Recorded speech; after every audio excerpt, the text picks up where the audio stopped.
வணக்கம். இந்த கலந்துரையாடலுக்கு உங்களை வரவேற்கிறோம். நீங்க எங்களுக்கு அனுப்பி வச்சிருந்த இந்த புகைப்படத்தை பார்த்ததுல இருந்து என் மனசுல ஒரே கேள்விதான். இது வெறும் ஒரு வண்ணமயமான கிராமத்து காட்சி மாதிரி தெரியல. இல்ல, இதுக்குள்ள பல கதைகள், பல அடுக்குகள் ஒளிஞ்சிருக்கிற மாதிரி ஒரு உணர்வு. அதனால இன்னைக்கு நம்மளோட நோக்கம் இந்த ஒவ்வொரு அடுக்கையும் உரிச்சு இதுக்குள்ள இருக்கிற ஆழமான அர்த்தத்தை கண்டுபிடிக்கிறது தான். சரி, எங்க இருந்து ஆரம்பிக்கலாம்? நீங்க சொல்றது ரொம்ப சரி. இது வெறும் ஒரு புகைப்படம் இல்ல, ஒரு கலாச்சாரத்தோட கால கண்ணாடி. கால கண்ணாடி, அருமை. முதல் பார்வையில இது ஒரு அறுவடை திருவிழான்னு தெரிஞ்சாலும் இது அதுக்கும் மேலானது. இதுல மனுஷங்க, அவங்க வளர்க்குற கால்நடைகள், அவங்கள சுத்தி இருக்கிற இயற்கை, இதை எல்லாத்துக்கும் நடுவுல இருக்கிற ஒரு பிரிக்க முடியாத பந்தத்தை ஒரே ஃப்ரேம்ல கொண்டு வந்திருக்காங்க. ஒரு கவிதை மாதிரின்னு சொல்லலாம். கலாச்சாரத்தோட கால கண்ணாடி, அருமையான வார்த்தை. அப்போ அந்த பின்னணியிலிருந்து ஆரம்பிக்கலாமா? தாராளமா. ஏன்னா இந்த கொண்டாட்டம் நடக்கிற இடமே ரொம்ப முக்கியம்னு தோணுது. முதல்ல என் கண்ணுக்கு பட்டது அந்த ஆறு தான். அதுக்கு பக்கத்துல வரிசையா ஓடு போட்ட வீடுகள், ரொம்ப அமைதியான அழகான ஒரு கிராமம். ஆமா, அந்த அமைதியான சூழல் தான் இந்த கொண்டாட்டத்தோட அஸ்திவாரம். யோசிச்சு பாருங்க, இது ஒரு விவசாய சமூகம். கரெக்ட்.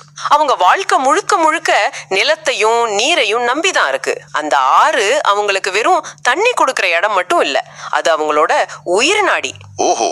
அதனால அறுவடை முடிஞ்சதும் தங்களுக்கு வளத்தை கொடுத்த அந்த இயற்கை அன்னைக்கு அவளோட மடியிலேயே, அதாவது இந்த ஆற்றங்கரையிலேயே நன்றி சொல்றாங்க. ஓ, அப்போ இந்த இடத்தை அவங்க வேணும்னே தேர்ந்தெடுத்திருக்கிறாங்க. இது வெறும் ஒரு அழகான லொகேஷன் இல்ல. இல்லவே இல்ல, அதுவே அவங்க நன்றி சொல்ற முறையில ஒரு பாகம் அப்படின்னு. அந்த வீடுகள் எல்லாம் கூட பாருங்க, ஓடு போட்ட மண் சுவர் வீடுகளா இருக்கு, ரொம்ப எளிமையா இருக்கு. அந்த எளிமை தான் அவங்களோட வாழ்க்கை முறையை காட்டுது. இன்னைக்கு மாதிரி காங்கிரீட் காடுகள் இல்லாத காலம் அது. அந்த ஓடு போட்ட கூரை அந்த காலத்துல தட்பவெப்ப நிலைக்கு ஒரு அருமையான தீர்வு. வெயில் காலத்துல வீட்டுக்குள்ள ஒரு இதமான குளிர்ச்சியையும், மழை காலத்துல நல்ல பாதுகாப்பையும் கொடுக்கும். அந்த வீடுகள் அந்த நிலத்தோட ஒரு பகுதியாவே மாறிடுச்சு. நீங்க சொல்றத கேட்கும் போது அந்த வீடுகளுக்கு பின்னாடி தெரிகிற அந்த பச்சை மலை, தென்னை மரங்கள் எல்லாம் வெறும் பேக்ரவுண்ட் மாதிரி தெரியல. இல்ல, அந்த வீடுகள், அந்த ஆறு, அந்த மலை எல்லாமே ஒன்னோடு ஒண்ணு பின்னி பிணைஞ்ச மாதிரி ஒரு உணர்வு வருது. மிகச்சரியா சொன்னீங்க. இதுதான் அந்த வாழ்க்கை முறை. நீங்க ஒரு விஷயத்த இன்னொரு விஷயத்துல இருந்து பிரிக்கவே முடியாது. மனுஷங்க இயற்கையை சார்ந்திருக்காங்க, இயற்கையை அவங்களுக்கு வளம் கொடுக்குது. இந்த முழுமையான பிணைப்பத்தான் இந்த சூழல் நமக்கு உணர்த்துது. அப்போ இது வெறும் பின்னணி இல்ல, இதுதான் இந்த கதையோட முதல் அத்தியாயம். சரி, இந்த அழகான அத்தியாயத்தோட மையத்துக்கு வருவோம். அங்கதான் அசல் விஷயமே நடக்குது. என் கண்ணெல்லாம் அந்த சின்னதா 3 செங்கல் வச்சு செஞ்ச அடுப்பு மேல இருக்கிற பானை மேலதான் இருக்கு. அதுல இருந்து பொங்கல் நுரைச்சு வழியுது. அதுதான் இந்த காட்சியோட ஹீரோ மாதிரி தெரியுது. சந்தேகமே இல்லாம அதுதான் ஹீரோ.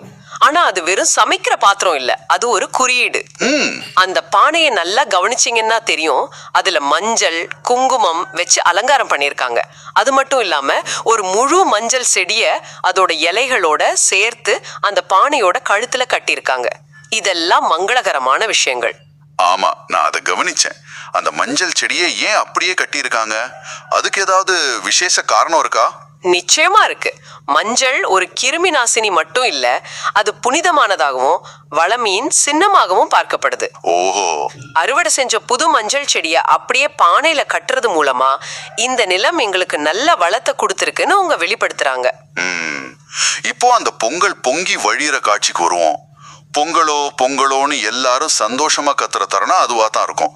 அந்த பாலுக்குள்ள இருந்து வர்ற நுரை அந்த பானையோட விளிம்பை தாண்டி வெளியே வழியுது. அந்த ஒரு நொடிக்காகத்தான் எல்லாரும் காத்துட்டு இருப்பாங்க.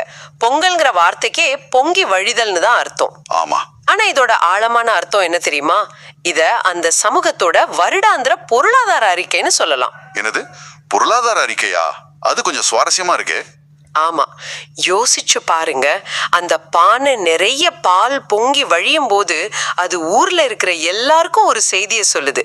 இந்த வருஷம் விளைச்சல் ரொம்ப நல்லா இருந்திருக்கு, எங்க கிட்ட தானியம் நிறைஞ்சிருக்கு, வளம் பொங்கி வழியுது. இது வார்த்தைகள் இல்லாத ஒரு அறிவிப்பு. நன்றி, கொண்டாட்டம், செழிப்பு, இது எல்லாத்தையும் ஒரே ஒரு செயல்ல, அதாவது அந்த பொங்கி வழியிற காட்சியில காட்டிடுறாங்க. நான் இதை இப்படி யோசிச்சு பார்க்கவே இல்லை.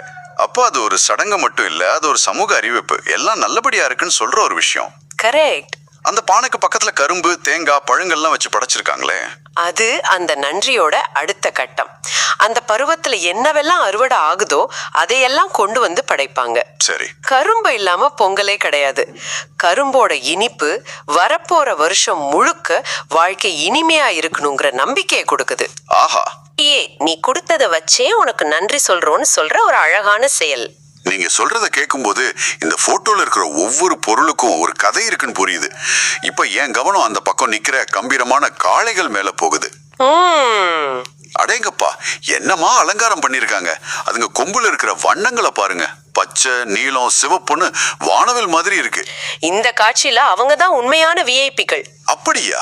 ஆமா, இந்த அலங்காரம் வெறும் அழகுக்காக இல்ல, அது அவங்களுக்கு கொடுக்கப்படுற மரியாதை. வருஷம் முழுக்க வயல்ல உழுது வண்டி இழுத்து மனுஷனோட பாரத்தை எல்லாம் சுமந்த அந்த ஜீவன்களுக்கு நன்றி சொல்ற ஒரு நாள் இது. இத மாட்டு பொங்கல்னு சொல்வாங்க. மாட்டு பொங்கல், சரி சரி. கழுத்துல மாலை, சலங்கை, நெத்தியில அலங்காரம்னு பார்க்கவே ராஜகம்பீரமா இருக்கு இல்லையா? ஒரு வகையில அவங்க இல்லாம இந்த அறுவடையே சாத்தியம் இல்லை இல்லையா? அந்த உழைப்புக்கு கொடுக்கிற அங்கீகாரம் இது. மிகச்சரியான வார்த்தை, அங்கீகாரம். அந்த ஒரு நாள் அந்த மாடுகளுக்கு முழு ஓய்வு, எந்த வேலையும் கிடையாது. அத நல்லா குளிப்பாட்டி அதுக்கு விதவிதமா அலங்காரம் பண்ணி அதுக்கு பிடிச்ச உணவெல்லாம் கொடுப்பாங்க. செஞ்ச பொங்கல்ல முத பங்கு அதுங்களுக்கு தான். அப்படியா? ஆமா, இதுல ஒரு ஆழமான தத்துவம் இருக்கு. என்னது?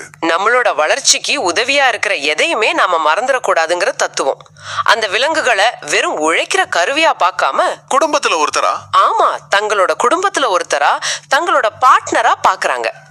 இந்த உறவு தான் விவசாயத்தோட ஆன்மா. அந்த நன்றி உணர்ச்சி தான் இந்த அலங்காரங்கள் வழியா வெளிப்படுது.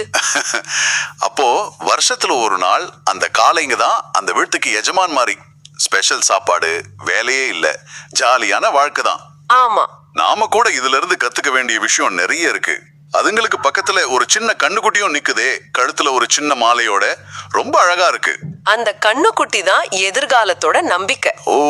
அது தொடர்ச்சியையும் வளத்தையும் குறிக்குது. ஒரு விவசாய குடும்பத்தை பொறுத்த வரைக்கும் ஒரு கண்ணுக்குட்டி பிறக்கிறது அவங்க வீட்டுக்கு செல்வம் சேர்றதுக்கு சமம். சரி சரி. அதனால கொண்டாட்டத்துல அதையும் சேர்த்துக்கிறது ரொம்ப இயல்பான ஒரு விஷயம். தலைமுறை தலைமுறையா இந்த பந்தம் தொடரும்னு சொல்ற மாதிரி இருக்கு. காளைகளுக்கு பின்னாடி ஒரு மாட்டு வண்டி நிக்குது. அதுல கட்டு கட்டா கரும்பு ஏத்தி இருக்காங்க. ஆமா, ஒரு பக்கம் உழைச்ச காளைகள் நிக்குது, இன்னொரு பக்கம் அந்த உழைப்போட பலனான கரும்பு இருக்கு. உழைப்பையும் அதன் பயனையும் ஒரே இடத்துல காட்டுற மாதிரி இருக்கு. ஆமாம், அந்த வண்டி, அந்த காளைகள், அந்த கரும்பு, இது மூணும் ஒன்னோட ஒண்ணு சம்பந்தப்பட்டது. இதுதான் நான் முதல்ல சொன்ன வாழ்க்கை வட்டம். காளைகளோட உழைப்பு இல்லைன்னா கரும்பு விளைஞ்சிருக்காது.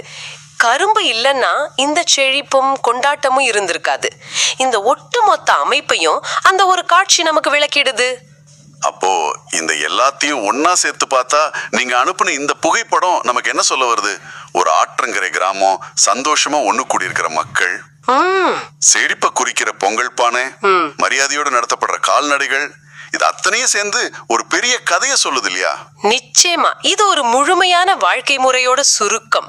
இத ஒரு வட்டமா பார்த்தா உழைப்பு, அதாவது காளைகள், ஆமா, அதோட பலன், அதாவது அறுவடை, கரும்பு, அப்புறம் அதுக்கான நன்றி, இந்த பொங்கல் படையல், சரி, அடுத்த சுழற்சிக்கு தயாராகிறதுன்னு அந்த வட்டம் பூர்த்தி ஆகுது. இதுல இருக்கிற ஒவ்வொரு விஷயமும் இன்னொன்னோட எவ்வளவு ஆழமா இணைஞ்சிருக்குன்னு பாருங்க. ஆமா, பொங்கல் பானை இல்லைன்னா அந்த நன்றி உணர்ச்சிக்கு ஒரு வடிவம் இல்லை. மாடுகள் இல்லைன்னா அந்த உழைப்புக்கே அர்த்தம் இல்லை. கரெக்ட். மக்கள் இல்லைன்னா இது ஒரு சமூக கொண்டாட்டமாவே இருக்காது. எல்லாமே ஒன்றை ஒன்று சார்ந்து இருக்கு. அதுதான் இந்த படத்தோட சிறப்பு. இது வெறும் வண்ணமயமான காட்சி இல்ல, ஒரு விவசாய சமுதாயத்தோட ஒட்டுமொத்த வாழ்க்கை முறையையும் அவங்க நம்பிக்கைகளையும் அவங்க மதிப்புகளையும் ஒரே ஃப்ரேம்ல நமக்கு காட்டுற ஒரு கலைப்படைப்பு. அருமை. மனுஷங்க, விலங்குகள், நிலம், நீர், இது எல்லாத்துக்கும் நடுவுல இருக்கிற சமநிலையே இது காட்டுது. உண்மையிலே இந்த புகைப்படத்தை இவ்வளவு ஆழமா அலசுவோன்னு நான் நினைக்கல. ஒரு கிராமத்து சூழல்ல இருந்து ஆரம்பிச்சு பொங்குற பானையோட அர்த்தம், அலங்கரிக்கப்பட்ட காளைகளோட முக்கியத்துவம் வரைக்கும் ஒரு அருமையான கலாச்சார பயணத்தையே போயிட்டு வந்த மாதிரி இருக்கு. எங்க கூட சேர்ந்து இந்த ஆழமான பார்வைக்கு வந்த உங்களுக்கு நன்றி. இறுதியா உங்களுக்காக ஒரு சிந்தனை. இந்த புகைப்படம் ஒரு குறிப்பிட்ட தருணத்தை, ஒரு கொண்டாட்டத்தை நமக்கு காட்டுது. இது கடந்த காலத்தோட ஒரு அழகான நினைவு சின்னம். ஆமா. ஆனா இது நிகழ்காலத்துக்கும் எதிர்காலத்துக்கும் சில முக்கியமான கேள்விகளை எழுப்புது. அது என்ன கேள்வி? நாம இன்னைக்கு வாழ்ற வேகமான நவீன வாழ்க்கையில இது மாதிரியான பாரம்பரிய கொண்டாட்டங்கள் நமக்கு என்ன செய்தியை சொல்லுது? விவசாயம் பெரும்பாலும் இயந்திரமயமாகிவிட்ட ஒரு காலத்துல உழவுக்கு உதவிய கால்நடைகளுக்கு நன்றி சொல்ற இந்த சடங்குக்கு என்ன அர்த்தம் இருக்கு? நல்ல கேள்வி. நாம சாப்பிடுற உணவு எங்கிருந்து வருது, அது எப்படி உருவாக்கப்படுதுங்கிற அந்த செயல்முறையில இருந்தே நாம ரொம்ப தூரம் விலகி வந்துட்டோம். இந்த சூழல்ல இப்படி இயற்கைக்கு நன்றி சொல்றது எவ்வளவு முக்கியம்? இந்த ஆழமான பிணைப்புகளை நாம இன்னைக்கும் எப்படி பாதுகாக்க முடியும்? இத பத்தி நீங்க யோசிக்கணும்.